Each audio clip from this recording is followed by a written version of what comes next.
온 땅이 그리고 온 대지가 꽁꽁 얼어붙은 강추위에도 오늘 예배에 오신 여러분들을 주님의 이름으로 축복합니다. 우리 옆 사람 보고 인사 좀 합시다. 주님의 이름으로 축복합니다. 축복합니다. 축복합니다.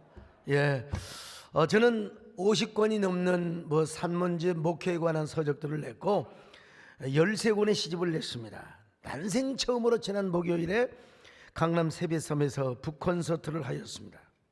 난생 처음으로 제가 세빛섬을 처음 가봤어요. 그리고 이 북콘서트 제가 하자고 하는 게 아니라 샘터사에서 김성호 사장님이 하자고. 여러분, 저는 또 약속 잘 지키는 사람이잖아요. 쉽게 약속하고 어렵게 지켰죠.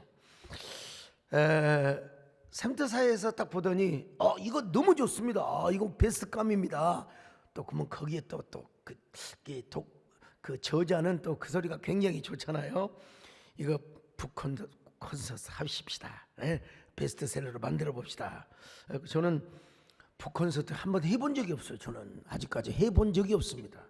그리고 정치인들이 북콘서트 가봤지만 너무 막 축사가 많고 너무 그냥 격려사가 많고 그냥 지루하잖아요.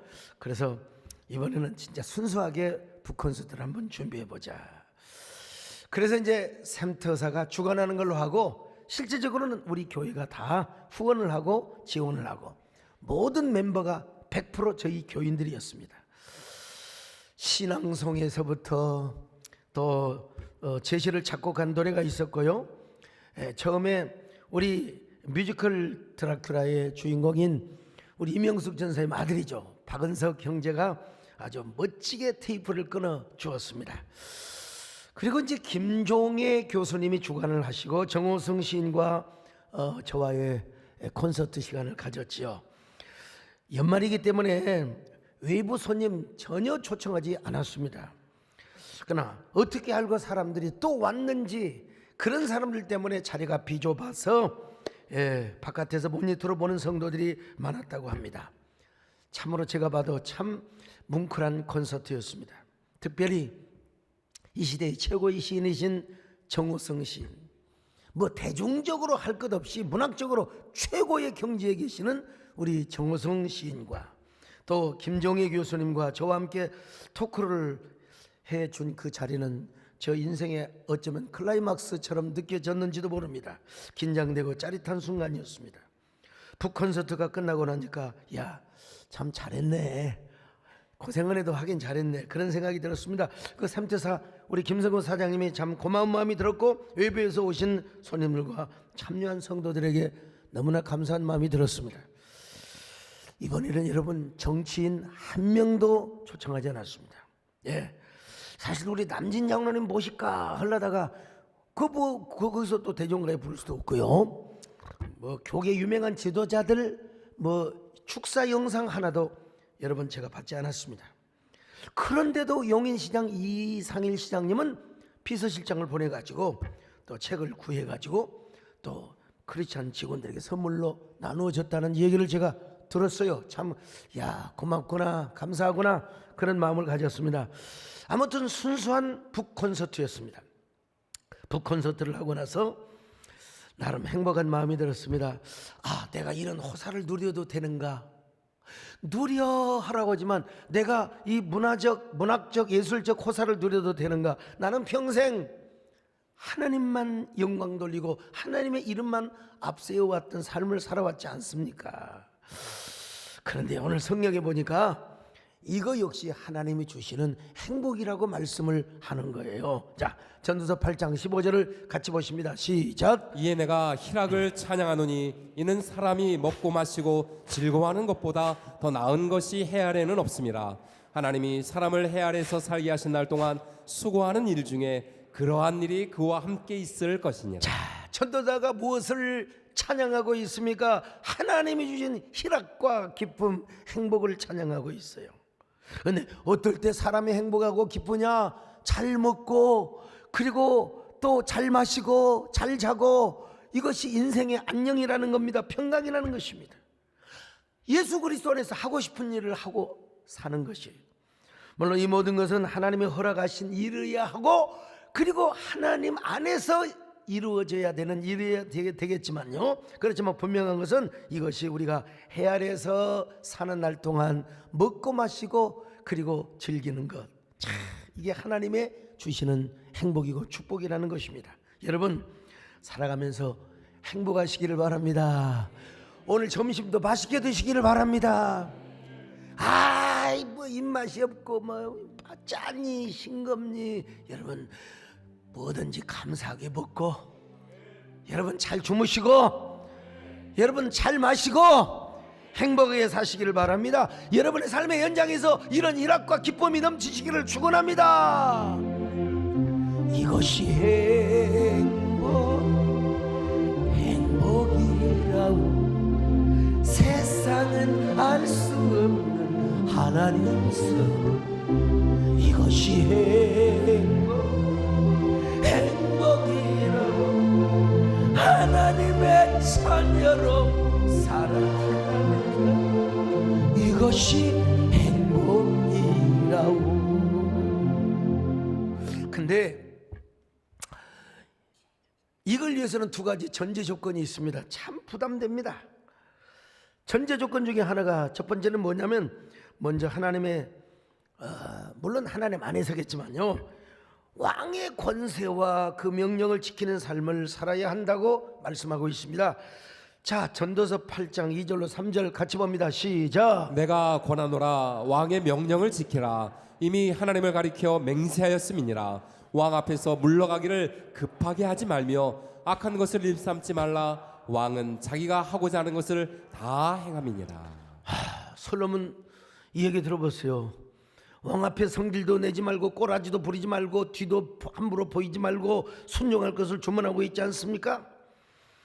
왕 앞에서 그냥 화를 내고 그냥 급하게 돌아서지 말고 왕 앞에서 악한 짓을 일삼지 말라는 거예요. 당시 신정주의 상황에서 왕은 자기가 하고자 하는 것이 법이요, 그것이 곧 권세입니다. 여러분, 저는 이 대목에서 참 멈칫거렸습니다. 솔직히 오늘 이 말씀을 어떻게 설명하고 현대적으로 적용해야 할 것인가. 그래서 이 대목을 슬쩍 넘어가 버릴까?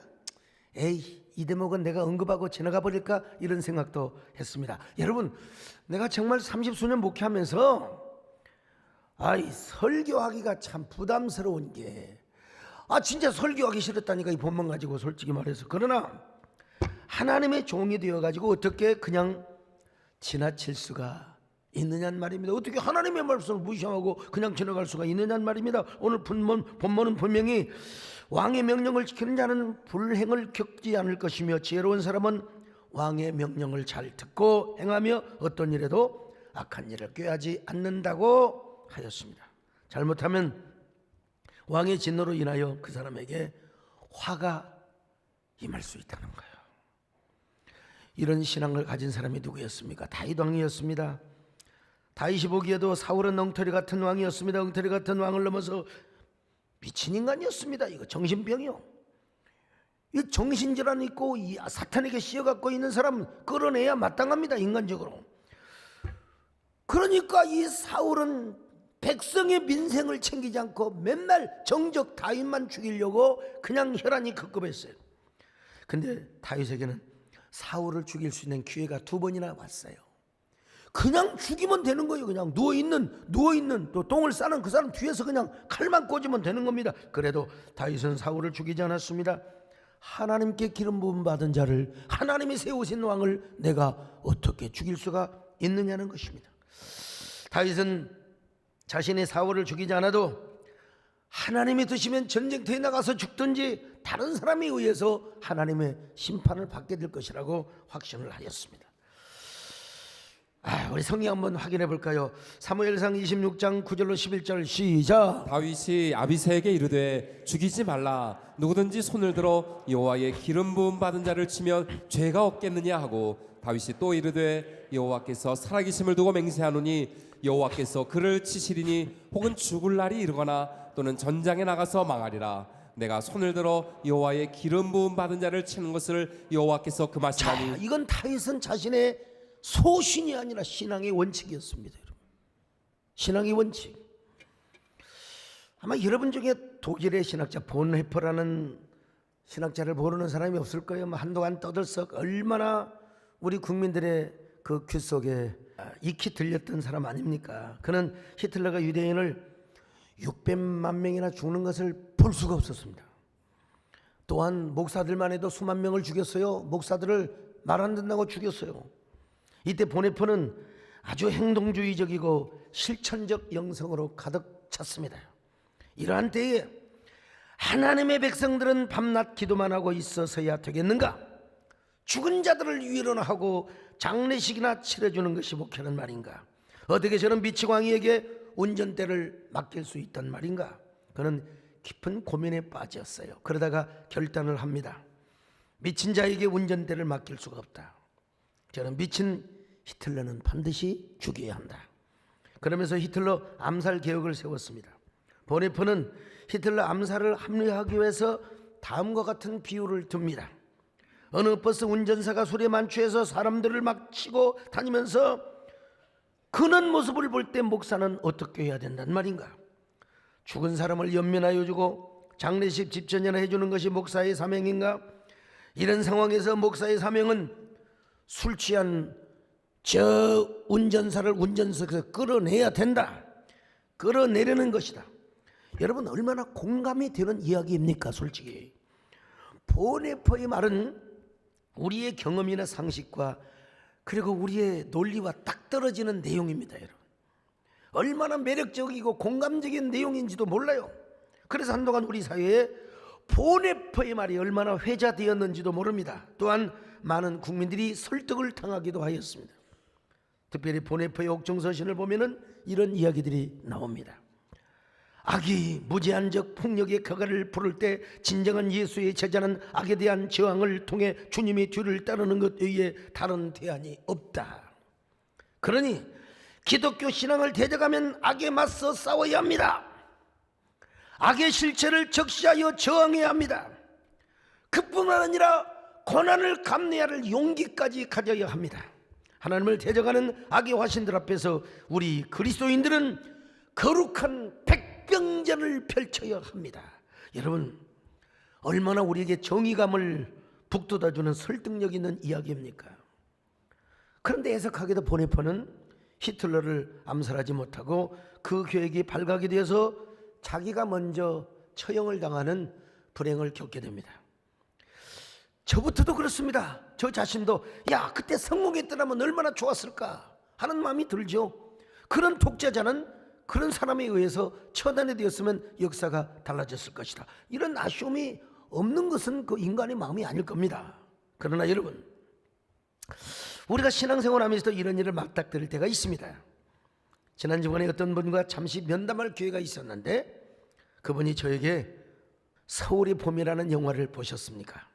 나 시간이 없어 못 봤습니다. 그러나 누가 어떤 역할을 하고 누가 어떤 스토리 장태환 사령관 주인공 한 거 내가 다 잘 알고 있습니다. 그랬더니 목사님이 그 영화 꼭 보셔야 됩니다. 그 영화 보셔야 됩니다. 거기 장태환 사령관이 주연으로 나오는 영화 목사님 제가 저의 삶의 철학과 소신이 뭔 줄 아십니까? 저는 장태환 사령관처럼 사는 것이 저의 소신이고 저의 신념입니다. 제가 그랬죠. 집사님의 올곧고 정의로운 마음을 나는 높이 평가합니다. 그러나 장태환 사령관이 우리의 삶의 롤모델이 되어서야 되겠습니까? 예수님이 우리의 삶의 롤모델이 되어야지요. 동의하시면 아멘합니다. 여러분 인간적으로 볼 때 장태환 사령관은 진짜 남자 중에 남자요 군인 중에 군인입니다. 그러나 인간으로서 아무리 훌륭하다 하더라도 그의 모든 삶이 우리의 롤모델이 되고 구원의 철학이 우리의 소신이 되어서는 아니 되죠. 물론 본받아야 될 것이 있어요. 우리에게 본받아야 할 것이 있지만은 교훈주는 정말 그런 아주 도전을 주는 면이 없는 것은 아니지만 우리에게 있어서 진정한 롤 모델은 누구인가? 예수님이라는 사실을 믿으시면 아멘 하시기 바랍니다. 예수님을 바라봐야지요. 예수님을. 여러분 어떤 일이 있더라도 여러분 인간의 누구를 바라보지 마시고 주님을 바라보시기를 바랍니다. 예수님을 바라보시기를 바랍니다. 자, 그랬더니 맞습니다 목사님, 제가 예수님을 롤 모델로 삼겠습니다. 여러분 우리 예수님은 어떤 삶을 사셨습니까? 예수님은 하나님의 사람이 되어 오신 분입니다. 하나님의 아들로서 얼마든지 이 땅에 오셔서 여러분 체제를 전복시킬 수 있어요. 로마 황제 원로원 그 시스템을 다 바꿀 수 있어요. 지진이 나게 할 수도 있고 재앙이 나올 수도 있고. 헤로드 왕 우리 예수님의 비판은 하셨지만 하나님은 그 체제를 인정하시면서 예수님은 그 안에서 복음을 전하며 하나님 나라를 세우셨던 것입니다. 당시에 정치 체제를 인정하면서도 하나님의 복음으로 하나님의 나라를 세워나갔다는 것이죠. 그 체제와 틀 안에서 오히려 예수님은 베드로를 향하여 뭐라고 말씀하셨습니까? 칼을 든 자는 칼로 망하리라. 이런 말씀을 하다 보면 어떤 사람은 항의할 수 있어요. 목사님 너무 비겁한 소리가 아닙니까? 그래서 저도 설교하기 싫었다니까요. 저도 구약 선지자들은 얼마나 왕을 향하여 책망을 하고 맞습니다 여러분. 그렇지만 왕의 권위와 왕정 제도의 시스템 자체를 부인한 것이 아니요, 왕이 하나님의 명령에 불순종하고 교만하고 오만한 것들을 지적하고 책망했던 것이지 체제를 전복했던 것은 아닙니다. 선지자가 가서 비수를 꽂고 그리고 왕을 죽였던 선자는 아무도 없습니다. 왕의 권위를 인정하면서도 그 권위에 도전하지 않고 하나님의 뜻바깥에서 하나님께 불순종한 그 왕을 책망하였죠. 쓴소리를 하였죠. 사도 바울도 마찬가지입니다. 로마서 13장에서 위로부터 나온 권력에 복종하라고 했지 않습니까? 하나님이 세우셨기 때문이라는 거예요. 로마서 13장 1절입니다. 시작. 각 사람은 위에 있는 권세들에게 복종하라. 권세는 하나님으로부터 나지 않음이 없나니 모든 권세는 다 하나님께서 정하신 바라. 그 번입니까? 디모데 전서 2장 1절로 2절에서는 또 이렇게 말씀합니다. 같이 봅니다. 시작. 그러므로 내가 첫째로 권하노니 모든 사람을 위하여 간구와 기도와 도고와 감사를 하되 임금들과 높은 지위에 있는 모든 사람을 위하여 하라. 이는 우리가 모든 경건과 단정함으로 고요하고 평안한 생활을 하려 함이라. 자, 여러분 사도 바울도 사실 그랬습니다. 어떤 상황 속에서도 유대인 왕이나 그리고 로마 황제를 암살할 계획을 한 번도 가져본 적이 없었습니다. 악한 왕이 되었건 선한 왕이 되었건 하나님이 세우신 왕이고 하나님의 대리 통치자로 여겼기 때문에 그렇습니다. 시간이 흘렀습니다. 어거스틴과 칼빈도 교회와 국가의 관계에서 국가라는 기관은 하나님의 세상의 통치 대리 기관으로 보았습니다. 그래서 국가에 복종하는 것은 하나님의 다스림과 권위에 복종하는 것으로 여겼습니다. 물론 국가가 불의의 권력을 행할 경우에는 맹목적으로 죄악 자체까지 복종하라고 언급하지는 절대로 않습니다. 그러한 죄 자체는 불복종의 가능성을 언급하였죠. 그래서 주기철 목사님은 신사참배를 거부하여 그 무수한 고통을 당하였고, 오늘날 우리도 여러분 포괄적 차별금지법을 여러분 우리가 생명을 다하여 순교적 각오를 가지고 여러분 막아내 왔지 않습니까? 근데 이렇게 하면서 우리에게 중요한 건 뭐냐? 암살적 기도보다는 더 중요한 것은 하나님의 복음을 가지고 하나님의 나라를 세워가는 것입니다. 그러면서도 비록 악한 정보를 할지라도 내 자신의 힘으로 체제 전복을 하려는 시도를 하는 것보다는 우리가 먼저 하나님께 기도하고 하나님의 뜻을 분별하며 그리고 하나님의 심판을 우리가 기다릴 필요가 있다는 것이죠. 여러분 실망스러운 생각이 드시지 않습니까?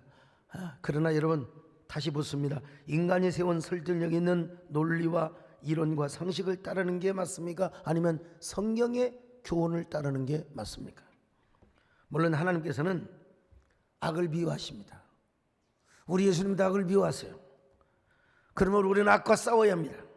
그러나 그 악과 싸우는 것은 신앙적인 싸움이고 영적인 싸움이지, 누군가를 죽이고 누군가를 암살하며 싸우라는 말은 성경에 언급하지 않습니다. 물론 전도서를 기록할 때 솔로몬은 왕정제도의 배경에서 기록한 것도 사실입니다. 예수님도 왕정제도 속에서 하나님 나라의 복음을 전했고 사도 바울도 마찬가지입니다. 그런 점에서 오늘날의 현실과 조금은 다른 측면이 있어요. 있는 건 사실입니다. 오늘날 우리는 민주주의 제도 속에서 살아가고 있죠. 그러나 한동안은 독재 정권 속에서 살아갈 때도 있었습니다. 그러나 국민들의 단결된 힘과 저력으로 민주주의 제도를 이루고 마침내 대한민국의 봄을 이루게 된 것 아니겠습니까? 그렇다고 모든 국민들이 나서서 독재자를 처단한 것은 아니었습니다. 더구나 신앙인들이 앞장서서 독재자를 죽이고 그를 끌어낸 것은 아니라고 봐야 되겠죠. 부하들끼리 싸우다가 독재자를 죽이고 훗날 국민들의 탄견될 힘을 합하여 마침내 대한민국이라는 봄의 계절을 맞이하게 된 거죠. 그러면 오늘 보면은 왕정시대의 특수적 배경에서 기록된 말씀이기는 하지만 그래도 개인의 행복을 위해서는 왕의 권위에 복종하라, 이 사실만큼은 인정해야 한다는 것이죠. 이걸 오늘날로 적용을 한다면 오늘날 대통령이나 위정자들이 마음에 안 든다고 우리가 그리스도인들이 먼저 앞장서서 암살 계획을 한다든지 이런 시도를 하는 것은 여러분 성경적이지 않다는 것입니다. 민주주의에는 여러 가지 방법과 제도가 있지 않습니까? 일부 예배 때 여러 가지 열거를 했더니 그건 좀 빼주면 어떻겠습니까? 이런 사람이 있어서 민주주의는 다양한 방법이 있는 것입니다. 그리고 나중에는 여러분 표로 심판을 하게 되는 거죠. 우리가 앞장서서 살인을 계획하다가 고난 나가지 말라고 성경은 분명히 말씀하고 있다는 사실을 아셔야 됩니다. 이걸 우리 교회 안에서도 적용할 수 있죠. 교회 지도자가 정말 마음이 안 들 때가 있죠. 의협심이 강한 어떤 사람은 강단에서 설교하고 있는 목사를 끌어내려 막 어떤 사람 이단 엽차기를 쳐가지고 종이할 때도 막 그런 사람 보이더라고. 내가 그런 걸 안 당하기 위해서 열심히 운동하고 있습니다, 여러분요. 몇 사람이 와도 그냥 다리 갖다, 그리고 옆에 우리 유장로님 계셔요. 초크로 돌려버려. 여러분 어제 영하의 날씨, 산에 올라갔더니 저 철봉에 고드름이 그냥 붙어 있더라. 고드름이. 그 고드름에 철봉을 붙들고 제가 여러분 턱걸이를 10개를 보통 때는 20개 하는 게 그 얼음을 붙잡고 10개를 했습니다. 왜? 끌어내리지 그거 안 당하려고 여러분 말이죠. 여러분 그런 사람들 치고 잘 되는 사람 하나도 없어요. 다 지가 지푸레 죽습니다. 하나님의 심판을 가혹하게 받아요. 그래서 솔로몬은 계속 이런 말씀을 하고 있습니다. 전도서 8장 7절로 8절 같이 봅니다. 시작. 사람이 장래일을 알지 못하나니 장래일을 가르칠 자가 누구이랴. 바람을 주장하여 바람을 움직이게 할 사람도 없고 죽는 날을 주장할 사람도 없으며 전쟁할 때를 모면할 사람도 없으니 악이 그의 주민들을 건져낼 수는 없느니라. 여러분 인간이 할 수 있는 게 어떤 의미에서 하나도 못해요. 아무것도 못해요. 바람을 멈추게 합니까? 죽는 날을 정합니까? 체제를 자기 마음대로 전복을 합니까? 다 그런 얘기입니다, 여러분. 그러므로 솔로몬은 우리의 개인의 행복을 위하여 순례대로 살아라. 지나치게 의로워도 알려도 하지 말고 지나치게 지혜롭기도 하지 말고, 지난주 드린 말씀 아닙니까? 영리로 살지 말고 순리대로 살라는 거요. 이것이 뭐냐? 지혜자요. 지혜자의 얼굴은 어떻게 되느냐? 광채가 난다는 겁니다. 광채가. 여러분 그런 얼굴에는 분노와 사나운 모습이 보이잖아요. 광채가 나요. 자, 전도서 8장 1절입니다. 시작. 누가 지혜자와 같으며 누가 사물의 이치를 아는 자이냐. 사람의 지혜는 그의 얼굴에 광채가 나게 하나니 그의 얼굴에 사나운 것이 변하느니라. 지혜자의 얼굴에는 얼굴에 광채가 난다 이 말이요. 저는 교육자 수레 중에서도 정말로 짬을 내어서 지난 수요일 날 이명박 전 대통령님의 서해전을 다녀왔습니다. 가보니까 정말 이명박 대통령 그 서해 대단하더라고요. 그 어려움을 당하는 순간에도 그 서해를 하면서 마음을 다스렸다고 하지 않습니까? 자, 그런데 거기 가서 보니까 사람들이 저한테요 다 와가지고 뭐라고 한 줄 아십니까? 목사님, 어쩌면 목사님 얼굴에서 광채가 나요. 더 젊어지셨네. 세상에 10년 전보다 더 젊어지셨네. 여러분, 이거 제가 믿어도 되나요? 여러분 동의하세요? 저 진짜 얼굴에 광채가 나요? 아이, 뻥이지. 무슨 광채가 나. 광채는 안 나고 때깔은 나지요. 때깔은. 여러분 다시 전도서 8장 1절을 다시 봅니다. 시작. 누가 지혜자와 같으며 누가 사물의 이치를 아는 자이냐. 사람의 지혜는 그의 얼굴에 광채가 나게 하나니 그의 얼굴에 사나운 것이 변하느니라. 참, 이 옆 사람 보시고 인사 좀 하세요. 어쩌면 그렇게 광채가 나세요? 어쩌면 그렇게 때깔이 반짝반짝거리세요? 한번 해봐요. 네. 여러분 지혜자가 되시기를 바랍니다. 여러분 얼굴에 막 빛이 나시기를 바랍니다. 광채가 나시기를 바랍니다. 언제나 행복한 사람이 되시기를 바랍니다. 이것이 나의 행복이라고 세상은 알 수 없는 하나님, 이것이 행복이라고 하나님의 처녀로 살아가는 이것이 행복이라고. 여러분 행복하게 살아가시기 원하시면 아멘 하시기 바랍니다. 또 하나의 전제가 있어요. 이제는 마음이 걸리는 게 없습니다. 이제 또 하나 전제가 있는데 뭐냐? 우리 삶 속에 부닥치는 부조리 때문에 상처를 받지 않고 그럴수록 하나님을 바라보라는 거예요. 그럴수록 이 세상에는 우리가 원하지 않는 부조리가 너무나 많거든요. 자, 전도서 8장 11절로 12절 같이 봅니다. 시작. 악한 일에 관한 징벌이 속히 실행되지 아니하므로 인생들이 악을 행하는 데에 마음이 담대하도다. 죄인은 100번이나 악을 행하고도 장수하거니와. 여러분 얼른 보면요 악하게 사람들이 더 잘 돼. 아유, 세상에 어쩌면 하나님의 징벌도 안 내리고 저렇게 죄를 100번이나 1000번이나 지어도 잘만 사는가. 그래서 시편 73편을 보면 아삽이라는 시인이 그런 고백을 합니다.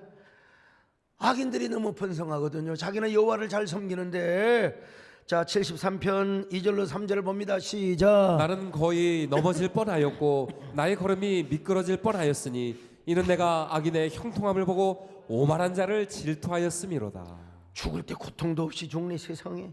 자, 73편 8절 봅니다. 시작. 그들은 능욕하며 악하게 말하며 높은 데서 거만하게 말하며. 얼마나 거만한지요. 재물도 막 늘어나요. 12절입니다. 시작. 볼지어다 이들은 악인들이라도 항상 평안하고 재물은 더욱 불어나도다. 그래서 아삽이 얼마나 실망했는 상처받았어요. 몸과 마음이 쇠잔해졌어요. 하나님 어떻게 그럴 수 있어요? 저렇게 악한 사람들에게 왜 벌을 주지 않습니까? 그런데 성전에 들어가다가 뭔가를 깨달았어요. 아하, 이거구나. 아하, 이걸 유식한 말로 뭐라 하면 유레카라고 그래요. 나만의 유레카. 아하, 유레카. 여러분 저만 이렇게 들뜨지 말고 같이 한번 해봐요. 자, 아하, 유레카. 하나도 유레카가 아니다. 다시 한번 막 가슴에 들어. 아하, 나만의 유레카. 자, 성서에 들어가서 한번 73편 17절입니다. 시작. 하나님의 성소에 들어갈 때야 그들의 종말을 내가 깨달았나이다. 자, 종말을 깨달아서 보니까 한동안은 잘 되는 것 같아요. 저 병통하고 오래 살고 저 죽을 때 저 고통도 없는 것처럼 보이는 측면이 없지 않아 있으나 대부분은 아니라는 거야. 다 졸지에 망하고 졸지에 다 패망한다라는 겁니다. 그래서 그는 여러분 그들의 전멸을 바라보면서 하나님 앞에 회개하고 깨달았습니다. 그가 깨달은 게 뭔 줄 아십니까? 아무리 악인이 형통하고 아무리 잘 되는 것처럼 보일지라도 그러나 다 전멸을 하더라는 거요. 멸망에 이르더라는 거요.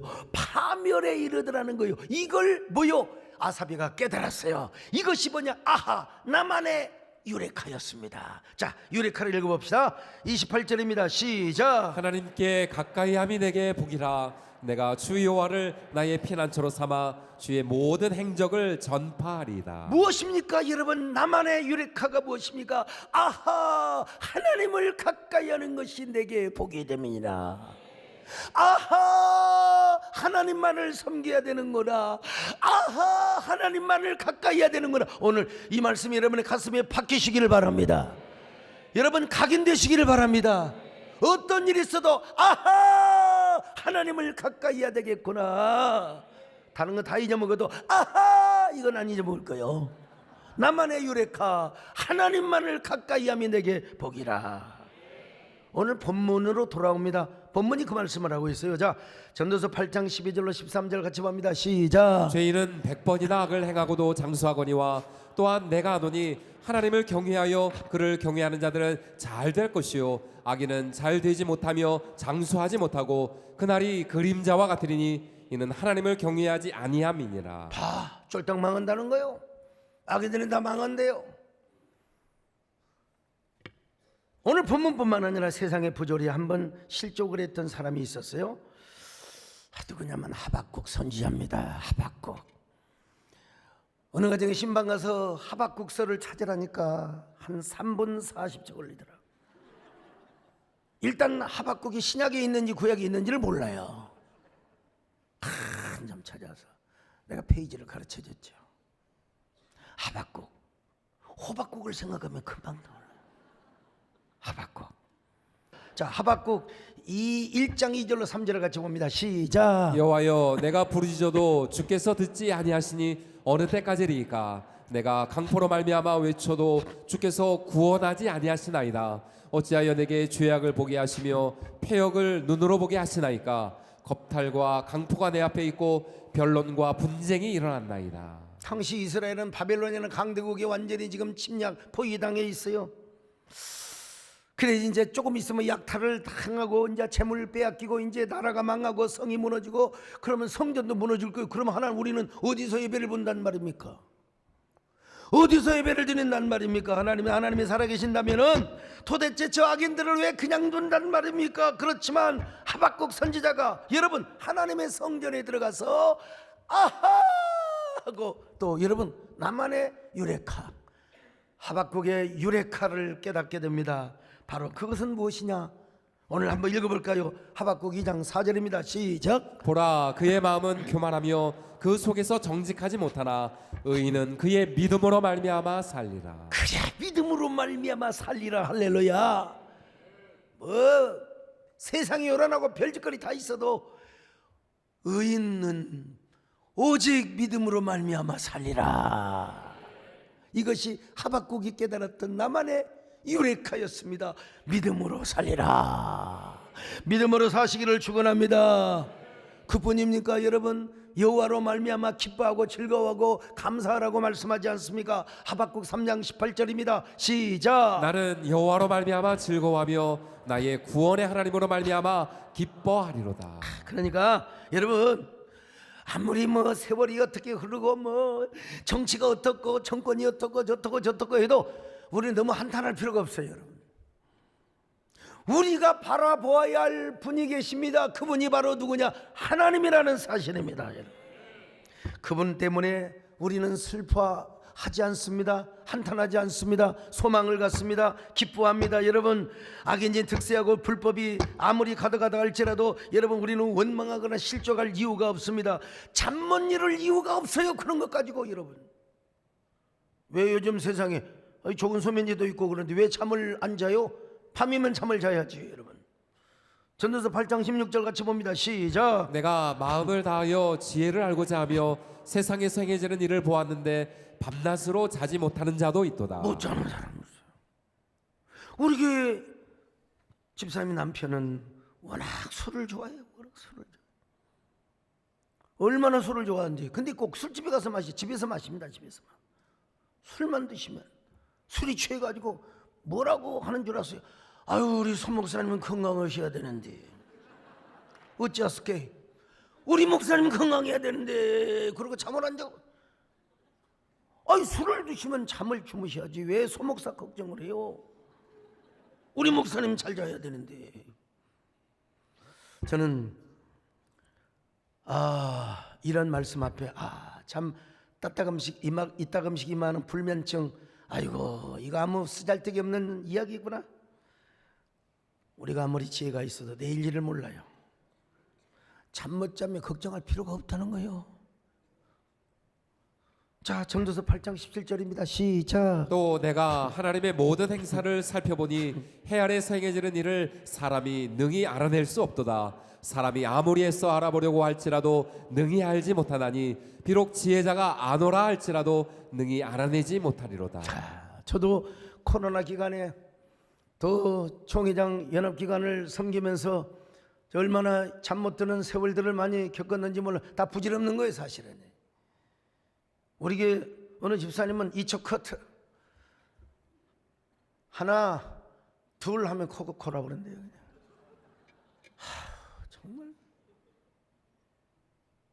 어떻게 3초도 아니고 2초 컷이에요? 근데 그분한테 기도해 달라고 그랬어. 아까 2부 예배 때 일단 2초는 그만두고 한 2분 만에 좀 잠들게 해달라고. 오늘 악수하면서 그런 얘기를 나눴습니다만은 연합기관 하나 하는 것도 인력으로 되는 게 아니요. 이제 구조가 다 맞춰가고 있습니다. 그렇게 원했던 구조 제가 뿌려놓았고 정서적인 하나가 이루어졌으며 마지막 구조화 시스템은 내년에 그것도 아마 봄 안에 이루어지게 될 겁니다. 사람이 그 인력으로 되는 게 아니요. 그리고 내일 일을 우리가 알지 못합니다. 다 하나님이 정하신 때가 있는 겁니다. 뿌린 자가 있고 거둔 자가 있으며 심을 때가 있으면 날 때가 있고요. 뿌릴 때가 있으면 거둘 때가 있는 겁니다, 여러분. 그러니까 우리가 뭐냐? 너무 그런 거 이제 스트레스 받지 말고 좀 행복하게 살라는 거예요. 좀 누리며 살라는 거예요. 누리며 살라는 거예요.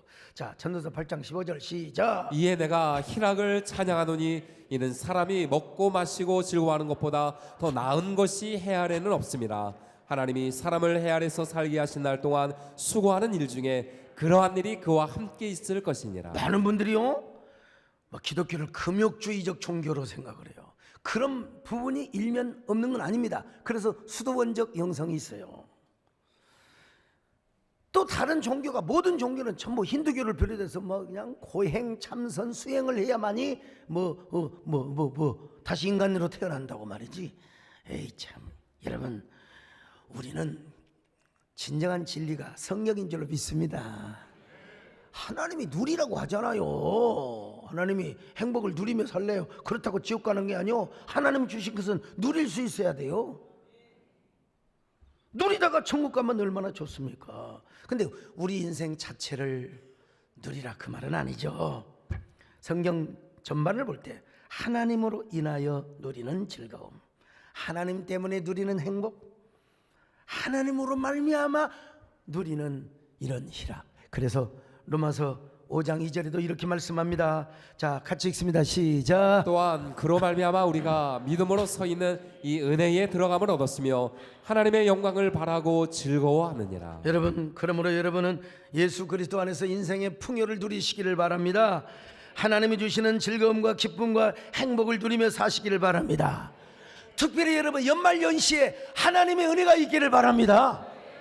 절대로 사고 없기를 바라고요. 여러분 눈이 와도 미끄러지지 마시기를 바랍니다. 나는 특별히 여러분 성탄절에 이런 기쁨이 여러분에게 가득하시기를 바랍니다. 화이트 크리스마스가 되었든 아니면 어떤 크리스마스가 되었건, 근데 이번 성탄절은요 월요일입니다. 월요일.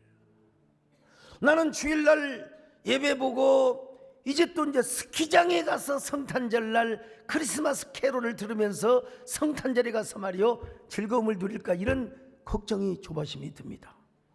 스키장에 가서 오 스키프, 오 스키프, 스키프, 오 스키프. 아셔요? 뭔 건지? 참. 목사님 저는 주일날 예배 드렸으니까 성탄절은요 저기 스키장에 가서 즐길 거예요. 여러분 하나님이 사람이 되어사,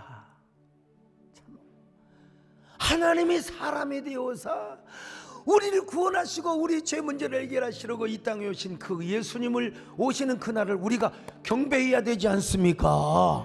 우리만 오는 게 아니라 여러분, 별들을 초청해 와야 됩니다. 할렐루야. 하나님의 사랑받는 별들을.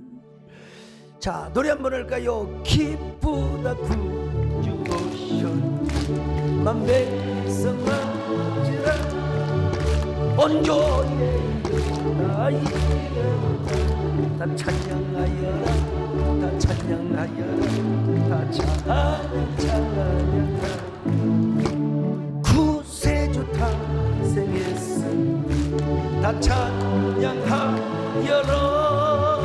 이 세상 만물 다 화답하여라, 다 화답하여라, 다 화답하여라. 성탄의 기쁨을 누려. 성탄절에 별들로 초청받는 분들에게는 아주 귀중한 선물이 준비되어 있을 겁니다. 우리 초청주일에 초청하지 못했던 분들, 또 우리 별과 같이 빛나야 될 분들, 우리 손잡고 같이 오셔서 성탄의 기쁨을 누릴 수 있기를 바랍니다. 특별히 연말과 연시에 정말 새해에 이 세상 최고로 행복을 누리는 저와 여러분 되시기를 주님의 이름으로 축복합니다. 이것이 행복이라 세상은 알 수 없는 하나님 손. 이것이 행복이라 하나님의 자녀로 살아. 이것이 행복이라고. 주님, 나는 얼마나 주님 안에서 행복을 누리며 살아가는 사람입니까? 주님의 말씀보다는 이념과 세상의 논리에 치우쳐서 살았던 사람은 아닙니까? 먼저 우리가 주님의 말씀을 붙잡게 하여 주옵소서. 주님의 감동을 먼저 따르게 하여 주옵소서. 이 세상의 어떠한 부조리와 어떠한 그 악에도 불구하고 우리는 먼저 하나님을 붙잡게 하여 주옵시고 하나님과 가까이 하는 행복을 누리게 하여 주시옵소서. 하나님, 우리가 하나님의 말씀을 먼저 붙잡게 하여 주시고 우리의 롤모델은 이 세상에 누구가 아니라 우리 주님이 되게 하여 주시옵소서. 악예수로우신 예수님이 우리의 삶의 롤모델이 되게 하여 주시옵소서. 어떤 부조리가 판을 치고 어떤 악이 득세한다 할지라도 우리는 하나님을 먼저 바라보게 하시고 하나님과 가까워지게 하여 주시옵소서. 연말연시에 우리에게 화평과 희락과 행복과 안녕의 축복을 허락하여 주시옵소서. 예수님의 이름으로 기도드리옵나이다. 아멘.